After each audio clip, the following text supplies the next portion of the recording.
నా జీవితంలో మొదటి గురువు మా అమ్మ, ఆది గురువు మా అమ్మ. ఆది గురువు అమ్మ అంటే నేను లోతుగా ఆలోచిస్తే ఈరోజు నా జీవితానికి సక్సెస్కి పునాది మా అమ్మ. చిన్నప్పుడు గుడికి తీసుకెళ్ళేది మా అమ్మ, వేలు పట్టుకొని తీసుకెళ్ళేది, చేయి పట్టుకొని తీసుకెళ్ళేది. బయట వచ్చేటప్పుడే గుడిలోకి వెళ్తే దేవుని మొక్కురా అనేది. బయటకు వచ్చేటప్పుడు అరే డబ్బులు నా చేతికి ఇచ్చి దాన ధర్మాలు చేపించేది మా అమ్మ. దాన ధర్మాలు చేయటం, 10 మందికి సహాయం చేయటం, పండగలప్పుడు పిండొంటలు చేస్తే నన్ను పంపించేది. ఆ ఇంటికి ఇచ్చిరారా, ఈ ఇంటికి ఇచ్చిరా అంటే వాళ్ళు అది తీసుకొని వాళ్ళు తీసుకొని నన్ను మంచి బ్లెస్సింగ్స్ ఇచ్చేవాళ్ళు. అప్పుడు వాళ్ళు ఇచ్చే ఆ తృప్తి, నన్ను బ్లెస్సింగ్స్ ఇచ్చేది నాకు మర్చిపోలేదు ఈరోజు కూడా. పక్కన వాళ్ళకి సహాయం చేయటంలో ఒక ఆనందం, సంతృప్తి నేర్పింది నా కన్న తల్లి. అలాగే అసలు ఈ లీలావతి నా జీవితంలో ఒక సక్సెస్ స్టోరీ ఎలా వచ్చింది అంటే దానికి కూడా చిన్న స్టోరీ ఉంది. నిజంగా జరిగిన విషయమే. మా అమ్మ అనేది అరే మంచి ఏం మొక్కున్నావురా, దేవుడిని ఏం కోరుకున్నావురా అంటే బాగా చదువు రావాలని కోరుకున్నాను. అది కాదురా, మంచి పిల్లం రావాలని కోరుకోరా అన్నాడు.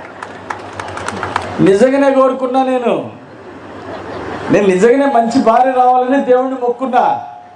దానికి కారణం ఏంటంటే మా అమ్మ నాన్న చాలా అన్యోన్యంగా ఉండేవాళ్ళు, చాలా ప్రేమగా ఉండేవాళ్ళు. మా నాన్నని బ్రహ్మాండంగా చూసుకునేది మా అమ్మ. ఏది ఎదురు చెప్పేది కాదు. 10 మంది వచ్చిన వాళ్ళకి వంటలు తింటాం పెట్టడే సరిపోద్ది. మళ్ళీ వస్తే మళ్ళీ వండేది. ఆ విధంగా మా నాన్న ఎంతమంది బంధువులు తీసుకొచ్చినా, ఎంతమంది స్నేహితులు తీసుకొచ్చినా కాదనకుండా సంతోషంగా వండి పెడతా ఉండేది. ఆ విధంగా మా నాన్న జీవితంలో మా అమ్మ తోడే ఆయన చేసుకున్న గొప్ప అదృష్టం. ఆ విధంగా వాళ్ళు చూసి అది ఇంత అన్యోన్యమైన జీవితం, ఇంత సంతోషంగా ఉండాలంటే మంచి భార్య జీవితంలో అవసరమే అని నేను చిన్నప్పుడే గుర్తించా. మా అమ్మ చెప్పింది, మంచి మాట చెప్పిందని, ఇది చాలా ముఖ్యమని. మంచి భార్య, మంచి తల్లి జీవితంలో చాలా ఇంపార్టెంట్ ఎవరు సక్సెస్కి అయినా సరే. నా భగవంతుడు నాకు ఇచ్చినటువంటి గిఫ్ట్ ఏంటంటే మంచి అమ్మ నాన్న ఇచ్చారు. మా అమ్మ పుణ్యవాన్ని ఆ దేవుడిని కోరుకుంటే మంచి పెళ్ళం కూడా వచ్చింది. అప్పుడు ఈరోజు నా సంతోషానికి ప్రధానమైనటువంటి కారణం చిన్నప్పుడు మా అమ్మ అయితే, తర్వాత లీలావతి. నేను జాబ్ చేసేటప్పుడు కూడా అర్ధరాత్రి వచ్చినా కానీ ప్రేమగా వేడివేడిగా అన్నం వండి పెట్టేది, నవ్వుతూ. 10 మందిని ఎప్పుడైనా ఫ్రెండ్స్ నాకు ఎప్పుడూ ఎక్కువే, ఎంతమంది ఫ్రెండ్స్ని వచ్చినా సరే నవ్వుతూ వండి పెట్టేది.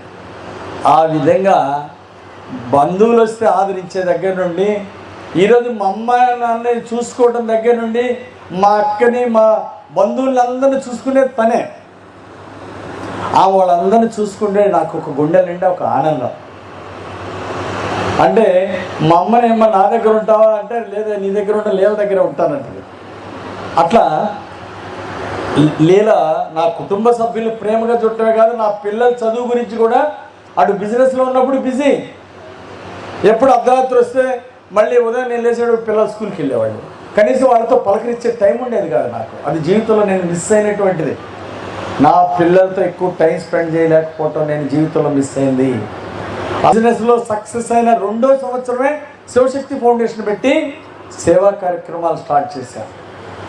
ఎంత డబ్బులు ఖర్చు పెడుతున్నా సరే ఏంది ఆడికి కొంచెం ఇస్తే పోయేది కదా, ఏంటి అక్కడ 10,000 ఇచ్చావు, ఇంకో 20,000 ఇస్తే పోయేది కదా, వాళ్ళు బాగా ఇబ్బందిలో ఉన్నారు, హాస్పిటల్లో ఉంటే కొంచెం ఎక్కువ ఇవ్వాల్సింది కదా అనేది లీలావతి. అరే ఇంట్లో డబ్బులు తీసుకెళ్ళి ఖర్చు పెడుతుంటే ఈ పిల్లలకి ఉంచాలి, ఈ కోట్లు తగలబెడుతున్నావు, పిల్లల భవిష్యత్తు చూడనే, భార్యలను చూస్తే నేను చాలామందిని, సమాజానికి మంచికి 10 మందికి ఉపయోగపడే దానికి ఎన్ని కోట్లు ఖర్చు పెట్టినా పర్వాలేదు, నీకు నేను తోడున్నాను, దేవుడి బ్లెస్సింగ్స్ మనకు ఉంటాయని లీలావతి ఎప్పుడు నాకు తోడు నీడగా నేను నిలబడింది. నేను బిజినెస్ చేసేటప్పుడు నాకు ఎంతో హెల్ప్ఫుల్గా ఉండేది, కొన్ని బాధ్యతలు మోసేది. అలాగే శివశక్తి ఫౌండేషన్ సేవా కార్యక్రమాలు చేయడం తనకి ఇష్టం.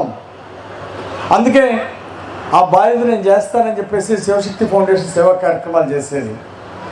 అలాగే ఈరోజు రాజకీయాల్లో కూడా నేను ఇక్కడ ఇబ్బంది పడుతున్నానని తనకు కొంచెం మోకాలు నొప్పి ఉన్నా సరే నాకు సహాయం చేయడానికి గతంలో ప్రతి ఎన్నికలకి పాపం తను చంద్రబాబు గారు మొదట ఒక సీట్ ఇచ్చాడు మహిళా కోటాలో. ఆ టైంలో నక్సలైట్ ప్రాబ్లం, అలాగే రాజశేఖర రెడ్డి గారు పాదయాత్ర చేశారు. దురదృష్టవశాత్తు కొద్ది తేడాతో ఓడిపోయింది లీలావతి. ఆ తర్వాత చంద్రబాబు గారు నాకు అవకాశం ఇచ్చారు. తనకి రాజకీయాల్లో అవకాశం రాకపోయినా సేవ చేయాలనేటువంటి ఆశయం మాత్రం మారలేదు. అందుకే శివశక్తి ఫౌండేషన్ ద్వారా లీలావతి సేవా కార్యక్రమాలు చేయడం నాకు ఎంతో సంతోషం. అలాగే రాజకీయాల్లో కూడా కొంత పనిభారం తీసుకొని మీకు నేను తోడున్నాను అని చెప్పేసి ఉంటుంది.